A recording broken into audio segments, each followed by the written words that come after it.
Time for a very long overdue update on the progress of Phoenix. This design has been the hardest one that I've ever done. The only bit that hasn't been redesigned so far is the wing, and I ran out of thread on that. It's made for a much better design though, and hopefully when others come to sew it they'll find it a nice easy stitch.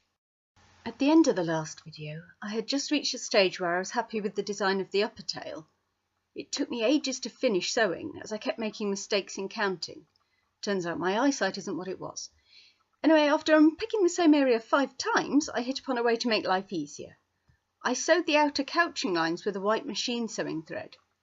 It made everything much easier to count and is easily picked out after you finish sewing.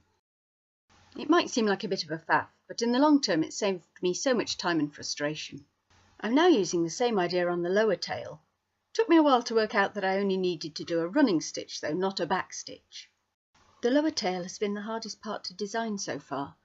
The long tail feathers are surrounded by flames, so the two parts have to be designed together. In my mind I wanted the central spine of the tail feather to be sewn with a chain stitch, but that's all I had. I'm working in a way that I never have before, by sewing the design to test if it works before drawing it. I tried a fly stitch on the edge of the feather, but didn't like it, so I've gone for this twist on an ermine stitch instead, the more spaced out version on the left. I started off by creating the flames in quite a stylized leaf shape.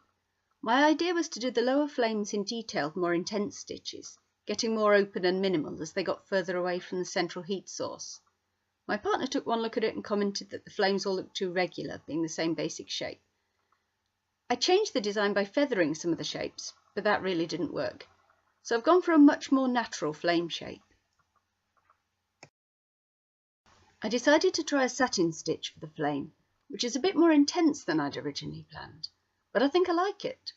It's going to take me forever to chart it, but I think it'll be worth it.